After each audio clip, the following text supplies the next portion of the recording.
Good afternoon, everybody, and welcome back to another edition of Stemettes Reactions. I'm Anne-Marie, and I'll be your host for today's session that we've called Starstruck, which if you've watched any of the videos, you will know why that is the theme that we have chosen. So thanks to all of you who've been tuning in each day, and especially to those of you who've been watching it back. For the rest of this week, we've only got 3 days left of this, or 2 days left of this. We share new videos each day at about 4 o'clock, 5 o'clock for you to have a watch and then come back and have a chat through. Let's react to them, live reactions to them. I hope you enjoyed what you've seen in today's Stemettes Cinema. There were three pretty good sessions that we pulled back out from the Stemettes archives. And if you missed them, then we will share the link in the chat now, but you can also head to stemettes.org/zine/reactions in order to watch them and take a look at the selection that we're discussing when you see us kind of doing it for the rest of this session. So super excited to be able to delve into this theme of Starstruck and space and physics with folks today, and also a little bit of a careers clinic that we also include each day. So we'll have our junior activity, we'll talk about STEM skills, and then we'll also talk about the career clinic. So without further ado, I wanted to run through have we got an agenda as well for this? If not, then let's meet the panel. There we go. Our agenda. So I'm doing our intro now. I've got 2 minutes left.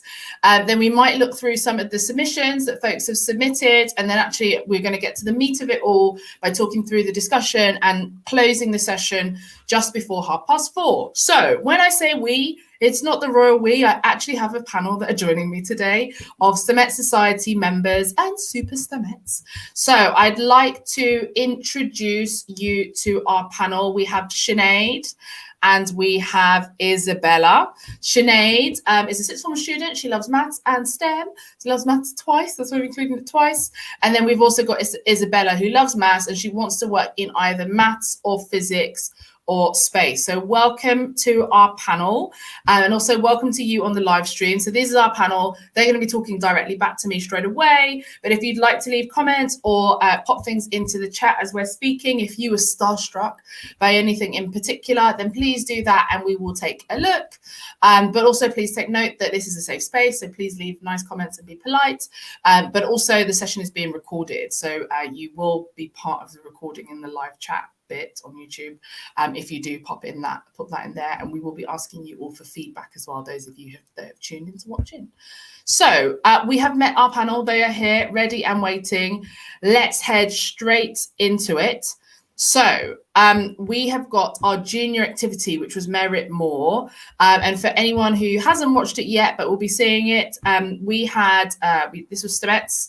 We were joined by Dr. Merit Moore, who is a ballet dancer and a quantum physicist. And we heard about her experience combining science and the arts, which is something we love, kind of STEAM, but even more so because, and especially this is the Starstruck Day, she has applied to NASA. You might even recognize Merit. There was a BBC Two show a couple of years ago called What It Takes to Be an Astronaut, and Merit was one of the contestants on that show and did really well for herself. Actually, I'd be proud if I was Merit. So she's applied to NASA and she actually wants to take ballet to space. She's got an ulterior motive, and she's also kind of explaining how physics can be applied to dance. So we had fun thinking about what it'd be like to live in an alternate universe, which I know was the activity on this meal plan. And as we've said, you can access all of this on stemettes.org/zine/reactions. So over to you, panel. Let's get your reactions. Merit does the ballet. She wants to take the ballet into space. You know, that's a big part of her. Sinead and then Isabella, do you have any hobbies that allow you to do arts alongside STEM or to do non-STEM things alongside STEM? Yeah, I really love music. I don't know if you can see my guitars there. I play the guitar. And I think it's really good to have both because both STEM and the arts give you completely different skills, but they also have shared skills. So I think it's only good that you can use them both, not at the exact same time, but you can do both. And I think it was really inspirational to see Merit that she does, and she does both really successfully. And she combines them really tightly and really closely together. Isabella, what are your kind of arts hobbies that you're able to bring together with STEM? Do you have any? I mean, I'm not the artist. I sometimes draw, but not that often. I think it's just good to sort of clear your mind with things. But I think an unexpected application of STEM in more of my hobbies is whenever we're having to pitch tents at Scouts, which has been recent when we're doing outside events and need shelter. But it's actually really useful to have sort of knowledge of forces and geometry when you're piecing things together. Because when you're looking at the tent poles and trying to work out which go where, you can sort of use bits of maths to do it. So if there's going to be right angles, all of them, it can't be a trapezium. It has to be a rectangle. And I didn't think I would ever need to know that, but it actually came in really useful. So I'd say just having a knowledge in STEM can help in a variety of different situations, whether you expect us or not. It just is really useful. I love that. I absolutely love that. I think that's the guides. I think that should be the kind of the Scouts like tagline is like, we're bringing maths to survival. You need maths to survive. We tried to do that on D of E, me and one of my group mates, but I didn't really catch on with the rest of the group. We just tried to use trigonometry to work out the gradients of the hills. I absolutely love it. You love maths, and I'm loving this. But I think it is that thing of why not apply the two together? And with your example in particular, it's like, we're using this, we're combining these things to stay safe. Like, it's definitely amazing. I don't know whether for you, Sinead, there's also something of like expression. Have you ever, with your guitar, sung a maths song or a STEM song? I haven't as of yet, but I will definitely try. Please do, and share with us. I'll keep you updated. Reactions. And also, Isabella, I guess you draw quite a lot, so you were able to I remember you ran a session on drawing cartoons at Outbox last summer. So we're definitely able to bring that kind of STEM and the arts and the drawing together, even if it was just a way for folks to relax. But I wonder if you've ever thought about a cartoon, like sci-fi comics. That's basically what they are, right? Cartoons about STEM. I've never had enough time to do it, but I think it would be something quite interesting to do. Usually I just do one tiny thing, but I think I've got a long holiday. I think I will give that a go, just because I think it is interesting to, through things, sort of express things that could happen. So I guess you could do a cartoon of sci-fi, and I think that because sci-fi does deal with quite a lot of more complex topics, I think it is quite good how cartoons sort of get a complicated area of thought, but then they turn it into something quite easy to understand and to explore by doing it through art. And I think that is definitely an advantage of using the arts within STEM. That is the thing. And we've also just been told by the Stemettes producer, there's maths in music. Yes. And Isabella, who we will get to eventually, Isabel, sorry, who's at Abbey Road Studios, who we'll get to eventually. We've definitely done lots of kind of things with the maths producers and with their music producers, and maths. And I know it's something, if anyone wants to have a look on the zine, there's definitely a kind of maths and music theme that we've had with lots of articles in the past, which I don't know if either of you have seen that as well. I think I've seen a few of them, and I remember one time I was at a university open day and they used a clarinet scale to explain logarithms. I thought that was really cool. It's really unique, but like, you don't realize how much there is to do with the connection between maths and music. It's really interesting. That's pretty cool. Yeah, the clarinet. I mean, I don't know anything about the clarinet, but I'd love to kind of see that and understand that. I guess something to do with like the notes and like the way. It was to do with the different pitches and how they went up, and it was really interesting. Makes sense. Oh, go on, Isabella. There definitely is a big link between maths and music, and that's why I'm a bit sad I don't know any music at all. But I remember we had a cover lesson in geography, and my friend was showing me how all the music scales worked and everything, and it was just interesting seeing how you could apply logarithms and things with notes, but also how she was showing me how the different sort of, I don't know what the word is, but the spreading out of notes and how that sort of linked a bit. The scales, how they link to number bases, sort of. Yeah. I thought that was quite cool how it used bass too. So I think there is a lot of maths in music, and I think it's something that people don't necessarily instantly understand or aware of, but I think it is definitely something that without maths you wouldn't really be able to have quite a lot of different areas of music. Definitely. And bell ringing, but that's a whole nother video for a whole nother day, the link between maths and bell ringing. So speaking of a whole nother video, that was video 1. Let us know in the comments if you enjoyed it, if you've seen Merit more as well. She's really big on Instagram. And if there's anything that you'd like to share with us about STEM and arts. The next video that we had was our STEM session video. You can see Isabella down there at the bottom. So she joined it. She saw this live before, so she was ahead of us on reactions. And this was Rainbow Astronomy with Jen Gupta. So we called today Starstruck, we had space, we had astronauts, and then we had a really good session on astronomy and some of the kind of herstory in astronomy. So with Jen's session, it was, ever looked up at the night sky and wondered what you were gazing up in space? Astrophysicist Dr. Jen Gupta told us about Jupiter, galaxies, and the wonders that we see in the sky. She explained the electromagnetic spectrum and how we can use that to see things in space. It was pretty good, actually, with kind of splitting elements and different colors and kind of interpreting what folks could see. So, you know, is stargazing ever something that either of you have considered doing? Did watching Jen's talk inspire either of you to look up? Sinead, maybe? Oh, it froze me for a second. I haven't yet. I remember Isabel saying a few days ago a website you can use to see where the different stars are, and I must get a look at that. But it's definitely something on my bucket list to try. So Isabella, I think that means that you have looked up at the night sky. Well, I've tried. The problem is when you live in London, there's a lot of air pollution. So some days you look up and you just can't see anything because there's light everywhere. Especially now that the days are so long, you just can't see it at all in the summer. But I think on a clear day, I can see quite a lot, and I think that is quite cool. But I remember I've also looked at satellites in the sky, so finding the space station is quite fun. I remember saying this last time.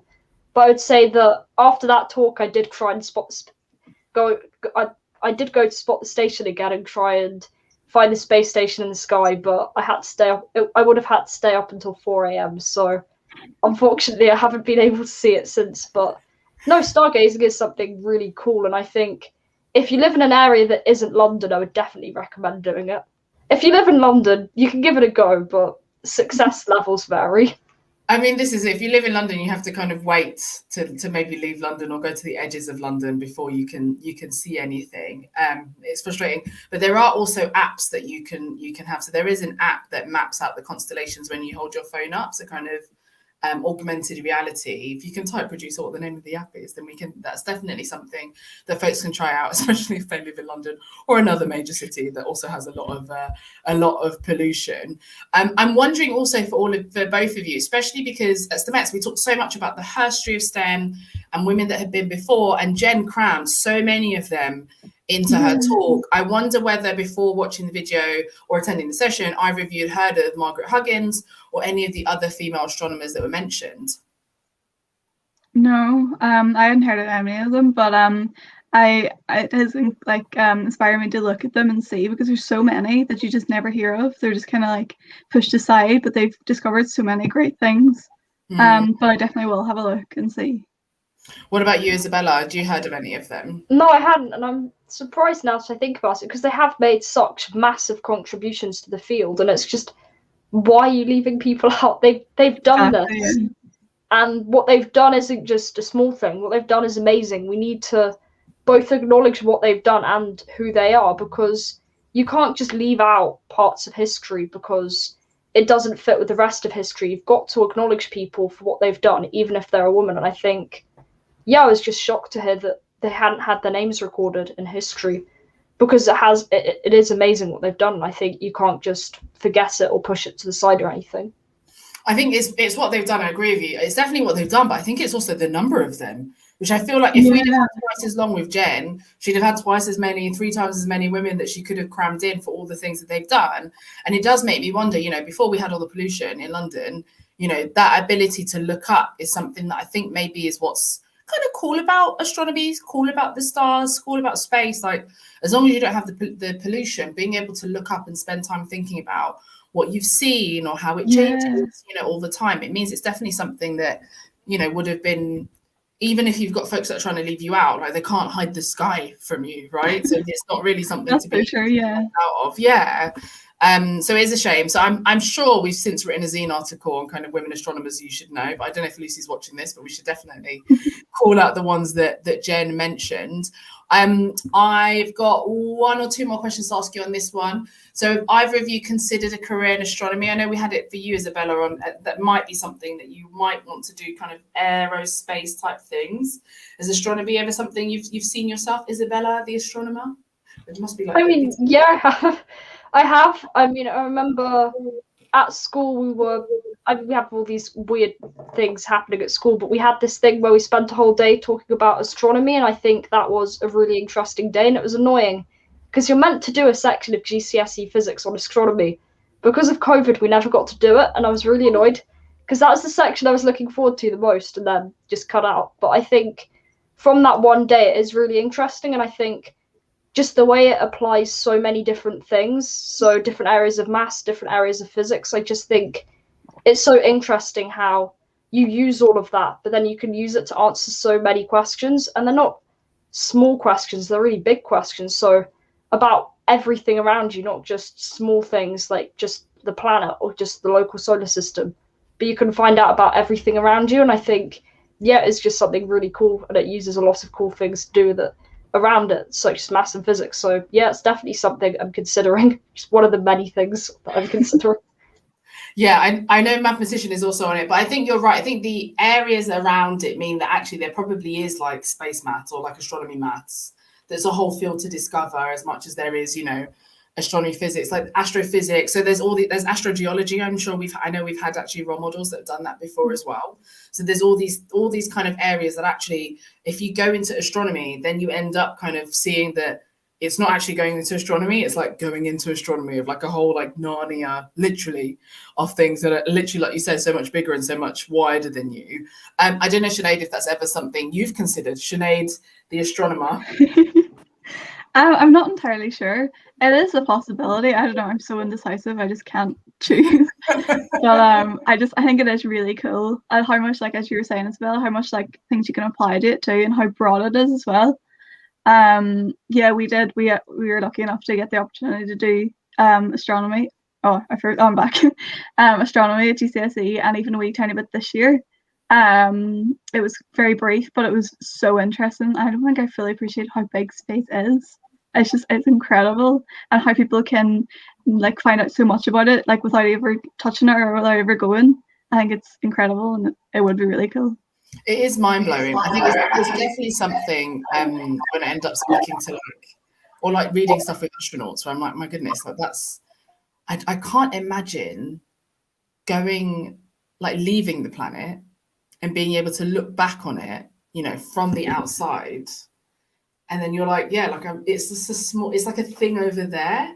But then when you zoom in, it's like all these lives of all these people who like, it's like looking at ants, right? You look at ants and you're like, how are they going? And then you're like, no, those are like actual human beings. Like I'm a human. I'm one of the ants. Like I'm always like, I wonder if it messes with your perspective and you're like, nothing in life matters anymore because I've seen it all from the outside and no one will ever know. That'd be insane. But yeah. Anyway, we're all made up of matter, so we all matter. Anyways, nice little physics jokes there.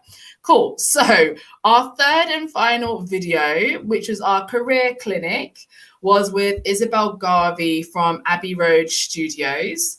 And this was a session on leadership. And she talked about lots of different parts of leadership, lots of different aspects, lots of different ways to lead, and kind of the different components that people might have. And we've got Isabella down there. This might have even been the same day, maybe, Isabella.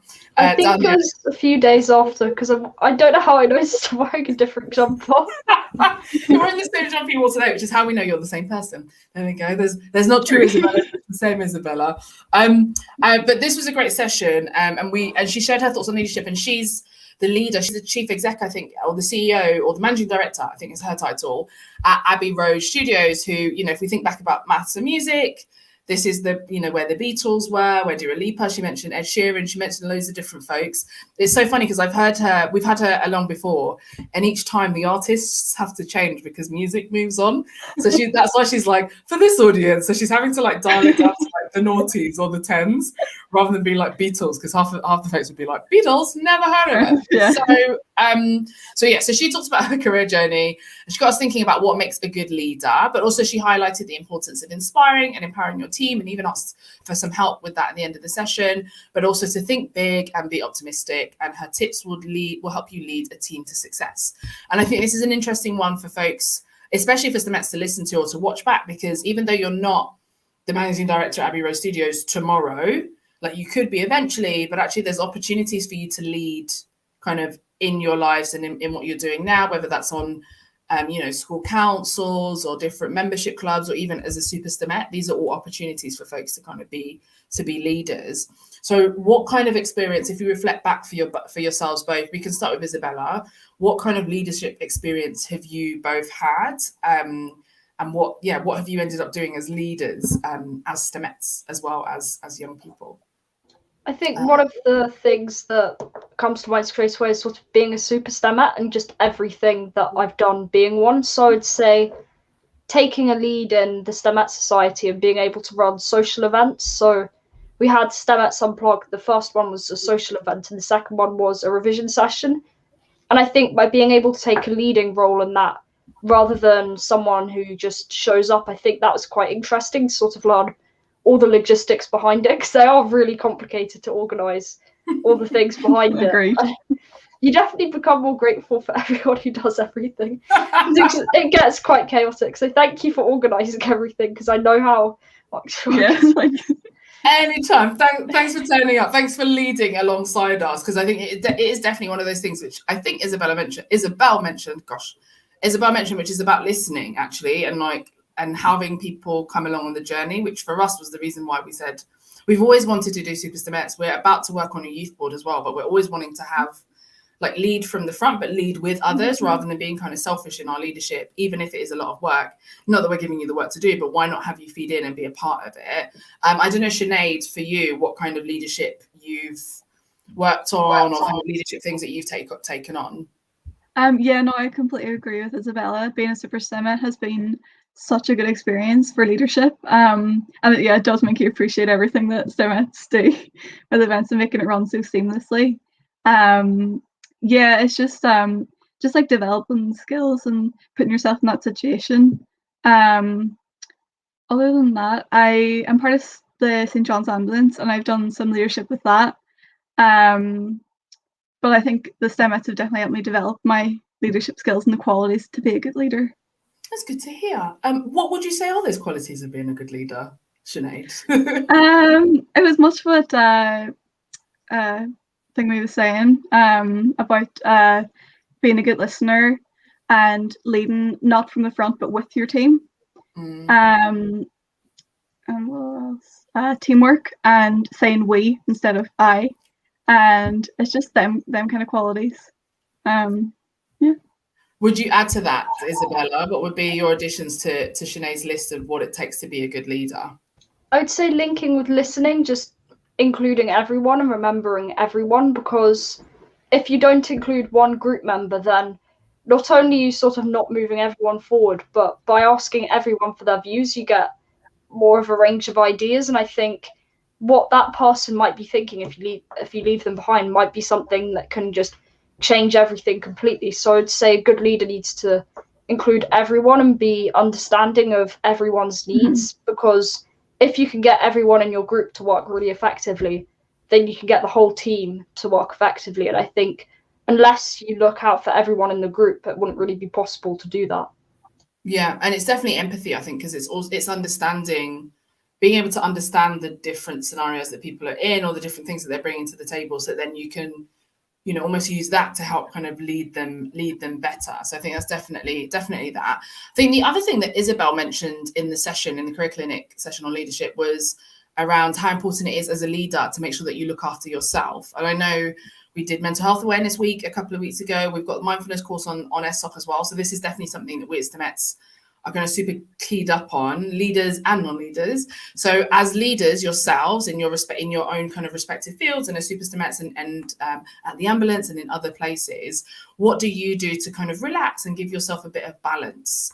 Maybe let's start with Sinead. For me, I know it's different for everyone, but for me, I like to just zone out and listen to music or maybe play music and just completely get away from anything that's stressing me out. And also the events that Stemettes ran with the Mental Health Week, I found were really, really helpful, especially in the mindfulness one, because I'd never tried it before that week, and it's something that I find myself doing more regularly now, because I didn't realize how much it would actually help. It's a funny one, because you kind of, it's something you have to do alone, but sometimes you have to, there's such a barrier to it that you feel like you need to almost try it with someone else or see it from someone else. Yeah, I get before what you you can mean. do it, but it's not quite, it's quite a private thing, right? To be watching someone be mindful. I know for us, we've had a Stemettes Headspace membership. And so initially we were like, okay, cool, like we might spend some time meditating together as a group, but we found that actually it was like, no, you meditate when you need to, like on the topic that you need to and the time that you need to, but together as a team we'll do other things. But let's make sure at least you've got the options to try meditation, mindfulness, whatever else it might be that we got on that. Isabella, what about you? What do you do to relax or distress or kind of have some me time as a leader? I mean, it varies, but I think the one that I found was most effective during exams was to just go on a walk, because the good thing is, when you're on a walk, you can't be distracted in a way. As in, yeah, some people might go on their phones, but you can't overwhelm yourself with more homework or more revision because you're far away from home. So I think by physically being away from home and away from school, I made sure that I was taking breaks and that I wasn't going to overwhelm myself. And I think that was something that was really effective. And I think just taking an extra hour on the way home from school, which seems like a lot now that I think about it, I think just by forcing yourself to have that time where you're not in revision mode or school mode, I think that really helped. And I think that by just clearing your mind completely and making it so that you can't do any work, that is quite good, sort of let your subconscious brain go through it and sort of just refresh yourself and restart your mind so that you are ready to focus later on. And it is a really good idea. I think you're right, that refresh, because you're having to focus on, even if your mind might be wandering, like you said, but you are still kind of in a different environment. So it's almost like you've got different inputs coming in, different things coming in, versus it being a screen or being the maths or being whatever. So even if you're thinking about the maths, you still got to kind of, I don't know, watch out for cars, or, you know, shade your eyes from the sun, or notice a bird or a cat or whatever it is that you might have kind of around you wherever you're in the country. So I think it's something that I've ended up doing as well quite a lot, is just making sure in the morning that I get to see some sun, or I get to maybe not see sun, get fresh air, or be out there and like make sure I've got that as like a regular thing, that I'm definitely out and about, whatever it is, like put a coat on, carry an umbrella, whatever it is, like the weather might be rubbish, but actually just making sure you've got the discipline to leave the space and go out. So unfortunately, we've run out of time. That is the end of Stemettes Reactions. Thank you very, very much, Sinead and Isabella, for joining us. Isabella, for reliving your experience of those sessions, to share them with us today, and for Sinead for showing us your guitar, to show that really there is the music and the stem, and they all come together, and seam is super important. Thank you to everyone that's tuned in across all the different platforms. We've got our feedback link that we're going to show here, so please do remember to leave us some feedback so we know how to improve this, how to get better at this, how to kind of do all that behind the scenes work. And then we'll be back here again tomorrow at 4 o'clock. We hope you've enjoyed this session. Tomorrow's theme is Beyond the Sky, which I think Starstruck Beyond the Sky, maybe we're staying with our head above the clouds. So looking forward to seeing you there. Head to stemettes.org/zine/reactions to see our selections from the Stemettes archives for tomorrow. Thank you very much, folks. I've been Anne-Marie, your host. This has been Sinead and Isabella, your panel. We will see you tomorrow.